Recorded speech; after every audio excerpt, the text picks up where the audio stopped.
You got the call. Welcome to the big leagues, kid.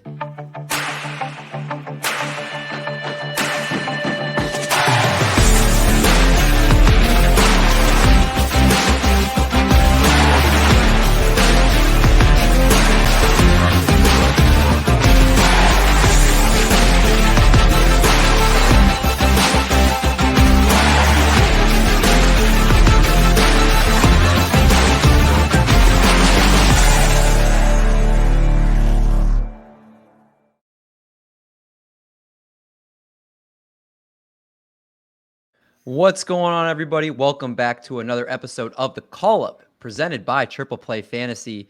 We've got a show for the gambling and betting community tonight, a little something different than just talking straight prospects. Hopefully you guys like it. We want to give you a bunch of different type of content here. And you may notice that we have, of course, Vinny, aka Down on the Farm, one of my normal co-hosts, but we also have a guest tonight that I'm going to introduce in just a second. Vinny, how's it going, man? It's going good. It's awesome to be able to watch baseball again. Spring training's in full kick. We get to see this new pitch clock, which is very interesting. There's already been some controversy with that, but it's just always nice to watch baseball. It really is. It's kind of like the unfortunate part. We're seeing some injuries happen, but we're also seeing home runs. We're seeing guys starting to get helium. We already jumping up draft boards, and just like we'll talk about tonight, maybe even some odds betting wise changing. So it's exciting. It shows us that baseball's kind of back already, even though we have a month before the season starts, but very exciting. And of course, I'm also as excited to talk about our guest. He does baseball bets, fantasy, and analysis. He's won a lot of bets. He's got a winning record. He's up 51.35 units overall last year for MLB betting. Gives you locks every single day. Hashtag locks don't lose. Someone that I've gotten to know very well over the last couple of weeks here, and one of my new favorite follows in the baseball community is Nick, aka NicksMLBPicks on Twitter. What's up, man? Nothing much. Super happy to be here, and it won't be locks every day, right? And as I will always tell people, it's kind of a lame way to call it, but definitely no such thing as a lock, especially in this game. But yeah, I've always called it my lock of the day if I really love something. But yeah. If you were to say, how often does your lock of the day hit? If you do 10 locks, you say like it's 7, 8? Last year it was 60%, which was kind of disappointing for me. Like for a 3-unit play, I think 2021, I believe I was 21-6 on them. Something like that, around there. It was a way better success rate than it was in 2022. 2022, I got off to a really slow start. Opening day, I think I'll never forget this one, actually. I'm not saying I think. I know I bet Corbin Burns' K-prop over against the Cubs. I did too. I remember this. 2021 Chicago Cubs, man, they just struck out like crazy. And so I saw the line they said. It was like 6.5 or 7.5. I was like, all right, that's it. Day one, we got a lock of the day. And I was so stoked for real baseball. And boom, just like that. I think I was down 7 units on opening day. Now, one last question before we kind of dive into what the main part of the show is going to be. What's the correlation in terms of how many player props do you do as opposed to like money lines and, over-unders type of things in terms of like team context? What are your normal type of things that you like to bet? So right now for spring training, there's really limited odds on most of the books. My favorite bets are first 5 innings, strikeout props, team total runs. Those are the 3 most frequent. Money lines as well. I really don't touch a lot of full game over-unders during the year. Not saying it doesn't happen, but it's not super frequent that I do full game over-unders and whatnot. But every once in a while I'll do a stolen base prop too, some hitters props. If I see a guy who mashes lefties and to get 1 hit is even odds, I'm like, all right, things like that. And there's more to the process than just like, oh, they hit lefties hard. I dig into things more than that, but that's just an example. I love it. Definitely somebody you should be following this year to try to win some money for MLB betting. I know I'm definitely going to keep an eye on some of his picks. And that's why we brought him on. That's why we have Vinny, who's, again, everybody that watches this show every week, we know his knowledge about rookies and prospects. And that's the theme, combining them into the show tonight. Rookie of the Year betting odds. We're going to give our picks for tonight. Which guys do we think can win you some money in terms of if you throw some money down on them for Rookie of the Year, they're going to return your investment, 3, 4, 5, maybe even more fold. So it's going to be exciting. And without further ado, let's kick it off. Let's go to Vinny here. Vinny, we're going first with the American League. And I would like to know, who is your AL Rookie of the Year pick if you were going to throw some money on it right now? Well, I have stated this before in a previous video, but my pick is Oscar Colas, outfielder for the Chicago White Sox. We saw him perform unbelievably. And that's on FanDuel, right? I'm sorry, Vinny. Yes, that's on DraftKings. I have him at plus 1,600. I think it's on FanDuel as well, or it might have even. I'm double check that too, but it says it on the screen. I think it has it on there. Yeah, but Colas, he's a special kind of bat. He's exceptional defensively too. I think there's more power than is advertised there.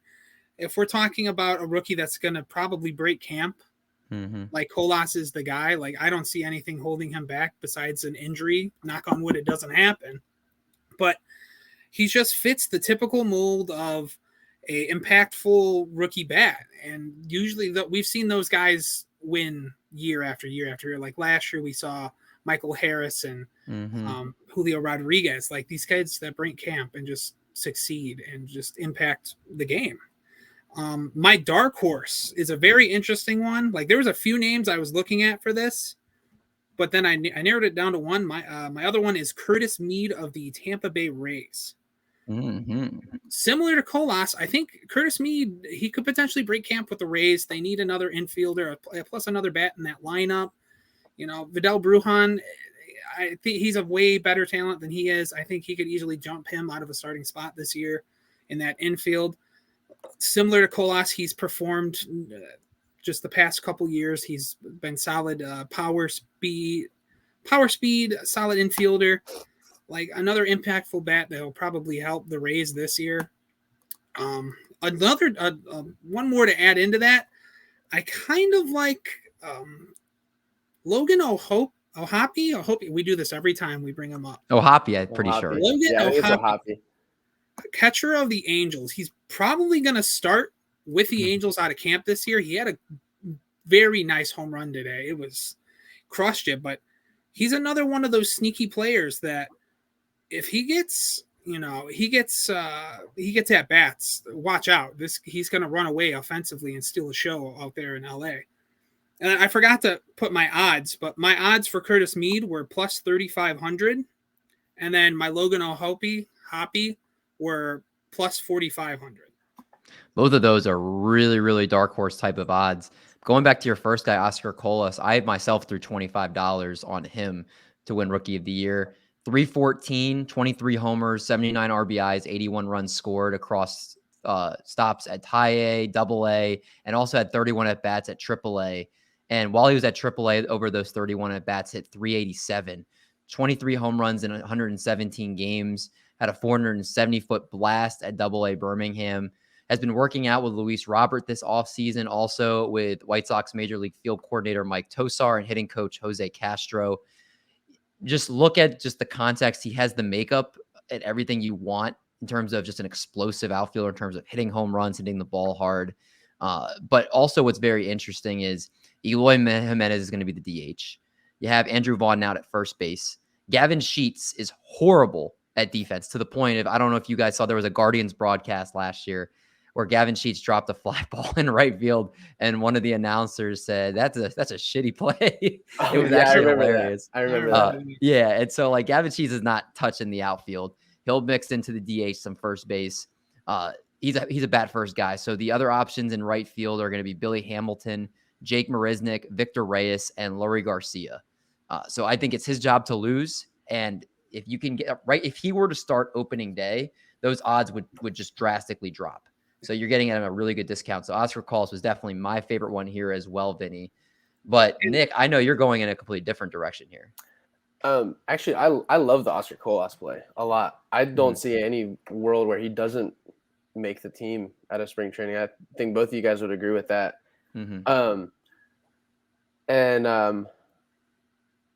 Lost my train of thought. Had something else I was gonna. Your American League Rookie of the Year. Yeah, I was gonna bounce off of something else you guys said, but anyway, so my American League Rookie of the Year picks. My favorite is Tristan Casas, the Boston Red Sox, at 9-1. Those odds, I believe, were 9-1 pretty much everywhere. I'll find him up. So yeah, pretty much everywhere. He's 9-1. I try to find other books, see if I can find any better odds, but it's consensus around 9-1. So I'll talk a little bit about Casas real quick. So if you're not familiar with him, he's first base prospect for the Red Sox. And a little while back, I don't know if you guys remember this report, but the Miami Marlins were interested in Tristan Casas. And they were offering, it seemed to be that they were offering Edward Cabrera or Pablo Lopez or Trevor Rogers. We all know Trevor Rogers last year was a mess, but I don't think anybody's counting on him being that bad again this year. It seemed like the Red Sox absolutely just shot it down. Tristan Casas has hit skill to all fields, right? His grade, he's got a 55 grade hit tool, 65 grade power. He doesn't have any speed. Typical first baseman. He's not going to steal you any bases. So that's why I'm on Tristan Casas. I mean, he just mashes. All right, I could list his minor league stats, but we'll keep on moving to my second one, which I did not know that Vinny was on this as well. But I'm on Logan O'Hoppe for sure. And I don't know if you guys saw this, but Logan O'Hoppe is reported to be Ohtani's catcher for the season. Really? I did not hear that. I saw that a few days ago that Shohei Ohtani wants him as his catcher, and they've been working things out. And pretty much everything I've seen, it seems like O'Hoppe is going to be the guy. He's a catcher. He probably won't play every day. I mean, he's not going to play every day. And I don't know if you guys remember the Brandon Marsh trade too. I mean, Brandon Marsh is not a trash prospect or player by any means. I actually really like Brandon Marsh. And while Joe Adell was coming up and everybody had Marsh ranked below him, I kind of was always like, watch out for Brandon Marsh. I think he could – I don't know if he'd be better than Joe Adell. I mean, he is now. And the other thing with that, with the Angels trading Brandon Marsh for Logan O'Hoppe, I think we can all agree that the Angels can't seem to like Joe Adell, right? Yeah. I mean, Vinny's the prospect guy. Would you agree with that? Yeah, they if they could get rid of him, I guarantee you they would do it in a heartbeat.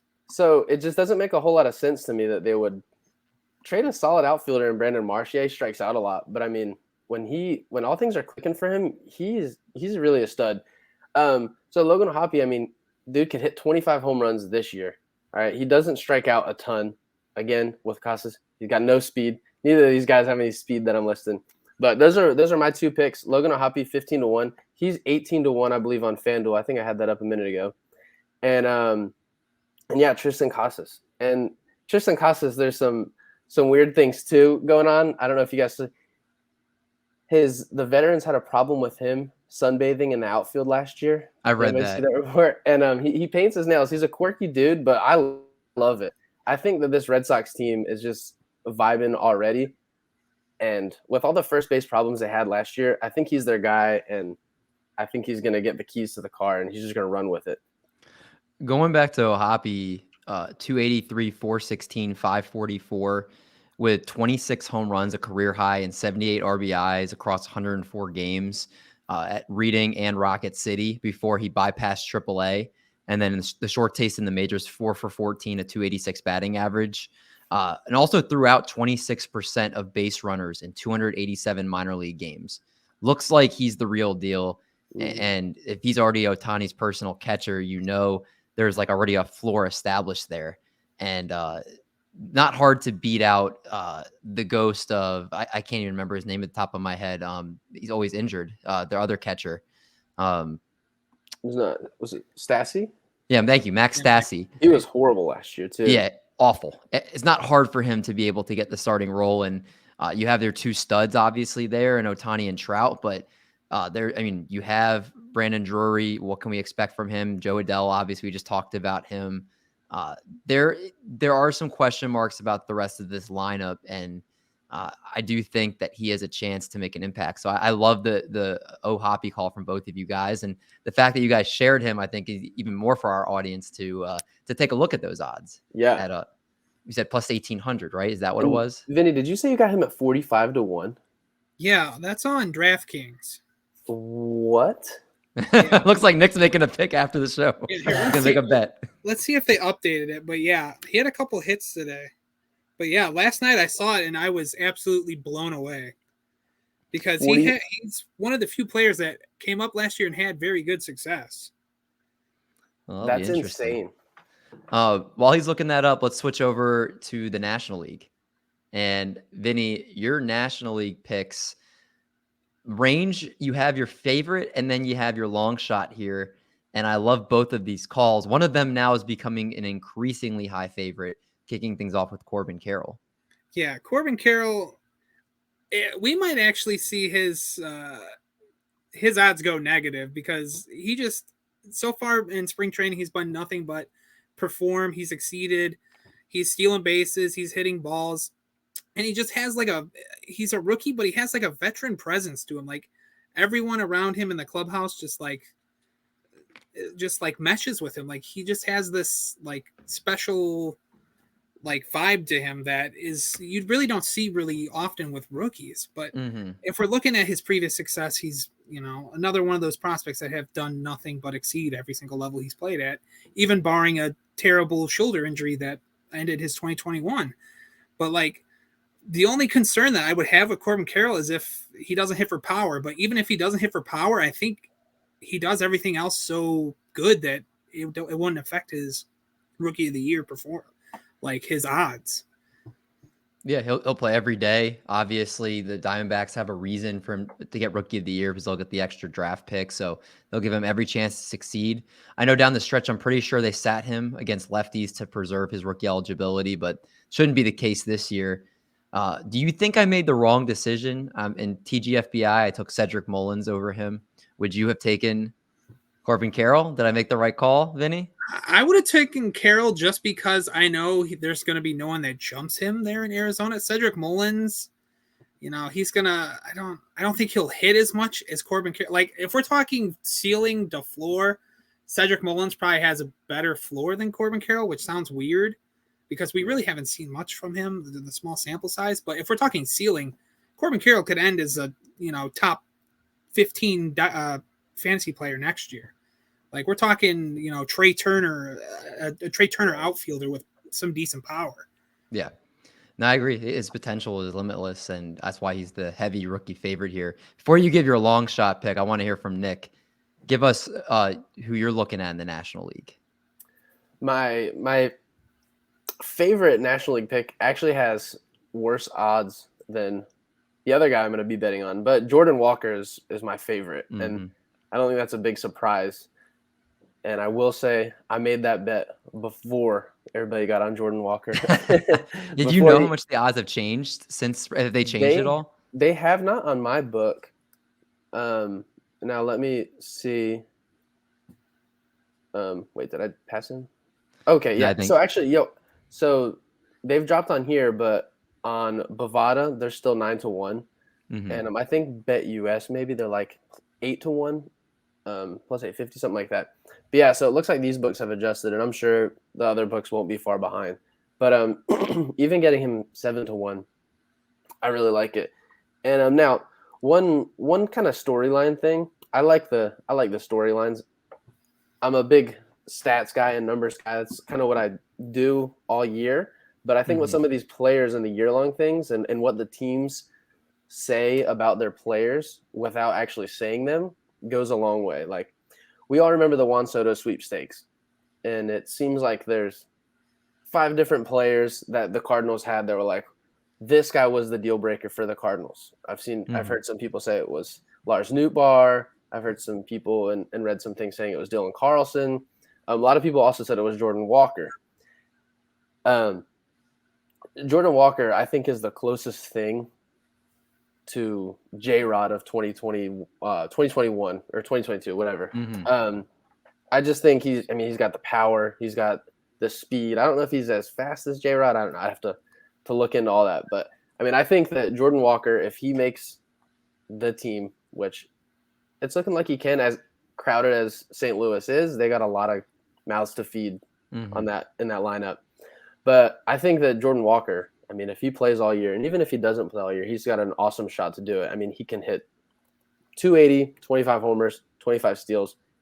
And I think the only question for St. Louis that they're waiting on to be answered is how is his defense in spring training. So if his outfield defense is solid, I don't think he's going to leave a lot up in the air on making the team. Same thing with Julio Rodriguez last year. Before spring training, I mean, people didn't think J-Rod was even going to make the big league club. Everybody thought he would spend a few months in AAA before he came up. And I think people were thinking that about Jordan Walker, but there's a lot of things going his way to make the club.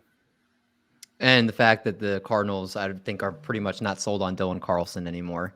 Yeah. He'd be one of his competition for the outfield because you'd think Lars Nootbaar, Tyler O'Neill, and Jordan Walker could potentially be their outfield, with Dylan Carlson kind of platooning at this point, with kind of just being horrible, weak contact, no power, just been very inconsistent. So Jordan Walker very much could win a shot out of spring training the way he's playing, and those odds are very juicy. Vinny, your other pick is somebody that is very, very, very deep here. Yes, my dark horse, which if you've been watching anything with me in it, I've gone on the ledge to say how much I like this kid this year.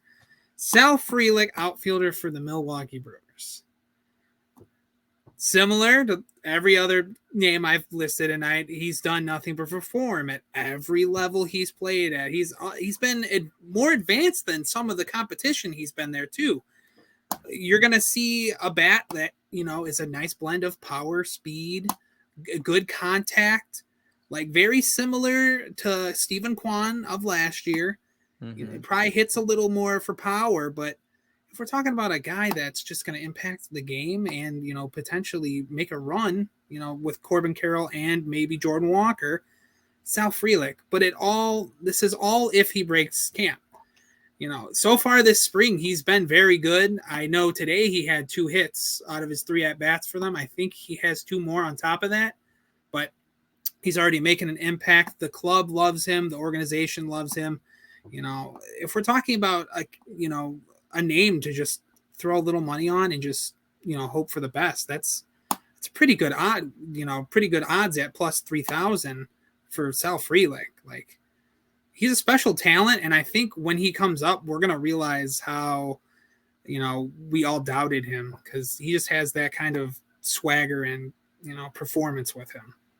Right now, trying to fight with Garrett Mitchell for the starting center field job. And like you're saying, Vinny, those odds will shoot up if he wins the job out of camp. Hit 331 last year, only 11 home runs. But the thing being, he only struck out 63 times in 562 plate appearances. He also is very fast. And even though he's only 5'9", he has elite contact skills, can give you double-digit home runs. And he'd be one of those guys, like, kind of slips under the radar, but would accumulate stats by the end of the season. You're like, wow, like, no wonder he's in the Rookie of the Year discussion because of his skills. So definitely somebody, when you get down to those type of odds, is very much worth to throw a few dollars on here. And Nick, your guy may not be down that low, but he's somebody I think that doesn't get talked about enough with the guys like Jordan Walker and Corbin Carroll and these other big name guys. He's kind of slipping through the cracks a little bit here. Yeah, so it's definitely not a dark horse by any means. Like I was talking to you guys earlier, I mean, I put my money on the guys who I think are going to win the best, And so it's Miguel Vargas. I got him at 6-1. He's 7.5 to 1 on FanDuel. I have to scroll up for him. Yeah, so I got him at 6-1, and Caesars has him at 9-1. That's kind of wild. And now with some bad news yesterday and today, I made this bet before Gavin Lux got hurt, but with Gavin Lux, I believe he's going to be out for the season, right? Yeah, torn ACL. Yeah, and I'm a big Gavin Lux guy, so I'm a little torn up about that. And I really like Gavin Lux. But anyway, so there's an open spot. I mean, the Dodgers they let Trey Turner go. like I said, teams saying things without actually saying them with their moves, their roster construction. The Dodgers are kind of giving Vargas the keys this year. I mean, Lux was supposed to be a part of that. They were giving these young guys, let's see what we got, and then let's make a big run at Ohtani next season is what seems to be what they're going for. But anyways, something that I kind of found crazy, the BatX projections has Miguel Vargas 8th in projected first base WAR, which is kind of wild. The projection systems are usually really passive on rookies, but that was kind of interesting to me.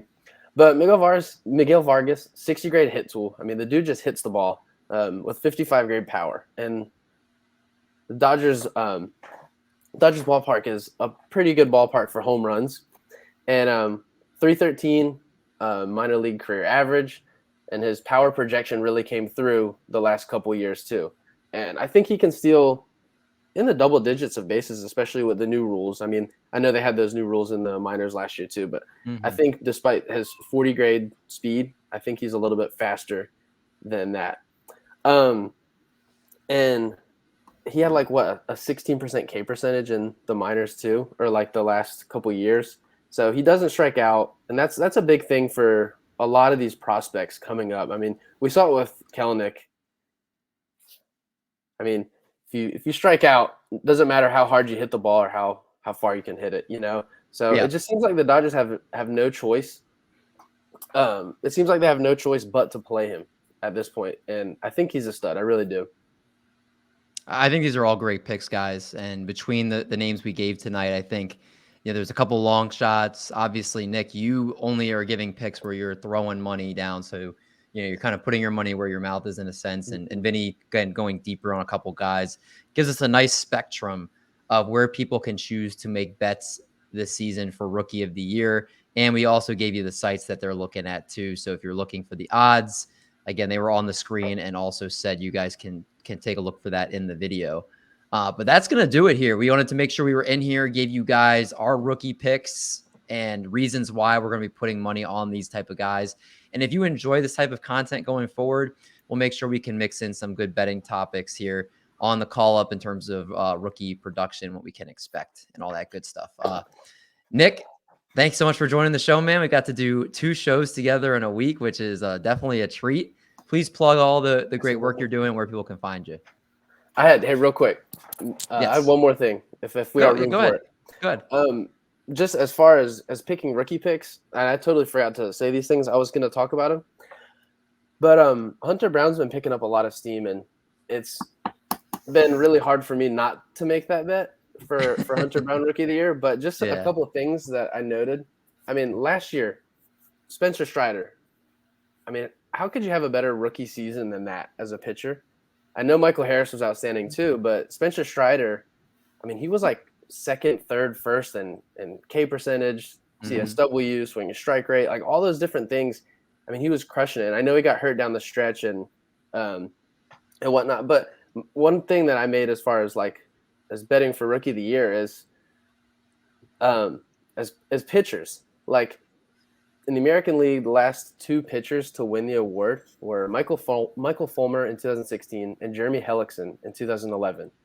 All right. And then for the National League, Devin Williams won it in 2020. That's the 2020 season. I think Devin Williams is outstanding. Yeah. I mean, but I don't know if he would have won that in a full season. Yeah. Not to discredit Devin Williams. He's incredible. And then Jacob deGrom in 2014 and then Jose Fernandez in 2013. Those are 2 superstars right there. And I don't think there are any superstars. I mean, you could say Grayson Rodriguez could be a superstar, but it looks like the Orioles are going to limit him to like 4 innings per start for the first few months. So that's just a couple of things that I noted as far as like when everybody is making your own Rookie of the Year bets, just some extra things to think about. That's a really good way to kind of finish the discussion because like you said, I think everybody once Lance McCullers went down, they were looking at Hunter Brown in that discussion. And just the lack of pitchers that have won this award and just the exceptional talent that they are, a lot of them, definitely makes the odds seem kind of stacked in his favor in a sense. And add the fact in too that maybe if he's average and McCullers comes back, maybe they bump him from the rotation, or they go 6-man and he doesn't get as many starts. There's a lot of things going against Hunter Brown. So I think that's a good way to look at it here. Yeah, and I like Hunter Brown. This isn't a knock at Hunter Brown. I think he's going to be outstanding this year. It's just like to see Spencer Strider be that good and not win the award. Like, what's it going to take?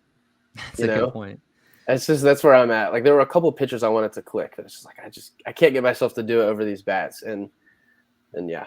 Just bet on Hunter Brown during the year. Just don't bet on him for a full year award. Yes. But Nick, please plug all the work that you do, where people can find you on Twitter. And again, if people want to follow your picks. Yeah. So all my picks will be posted on my Twitter at NicksMLBPicks. I post my bets when I make them on Dub Club. It's a site where you can subscribe to my bets and have them texted to you right away. So like I make a bet, I put it in my Dub Club. You get the same odds that I do. My Twitter, I'll post them on there when I have the full card done. So sometimes the odds aren't the same. And my Dub Club is free. So I feel bad sometimes if the lines have moved on my Twitter. But again, I send it to my Dub Club. That gets priority. I'm trying to grow that. And also, as of late, I've had somebody on Twitter actually getting my picks and posting them on their own. So that's kind of been a little slimy. So I've been posting them a little bit later than I usually do. And that's been a little weird. I haven't had that happen before, but I just found it for spring training of all things. And yeah, that's how you made it. Yeah, right. Definitely not. It's an everyday thing. Gambling is. I mean, there's no like, look at what I've done. Rents do every day. That's what I say. I've only got into sports gambling once I moved here to New Jersey in August. It wasn't legal in Baltimore, where I had moved from that time. And I did really well in football season. And I'm so excited for baseball season and to carry that over. And just having discussions like this have me really excited for everything to come this baseball season. And it's going to be awesome. Nick is going to hopefully be someone you'll see frequently on this channel with guest appearances. We love everything he's doing at Triple Play. And make sure you guys are following him at NicksMLBPicks. Tons of great free betting content to help you win some free money. So check him out. Vinny, anything you want to make sure our audience knows? Anything you got coming on in your Discord, or anything coming out? No, not really. But I'm gonna try and start, as we start getting kicking in the minor league season. I'm gonna try and start doing like at least once a week, maybe Friday or a Saturday. I'm gonna start doing spaces on Twitter just to do a little recap of everything that's happened, like the minor league / rookie performances. But besides that, no, just excited for baseball. It's literally around the corner. It is. It's an exciting time, and talks like this get me even more pumped. So make sure you're following these two gentlemen on Twitter. And that's going to do it for this episode of the Call Up. We'll be back with some more normal minor league topics coming up in the next week or two. Season's fast approaching, so we'll be having our normal, obviously scheduled programming in just a few short weeks. But until then, for Nick, for Vinny, I'm David. We'll catch you all in the next episode of The Call Up.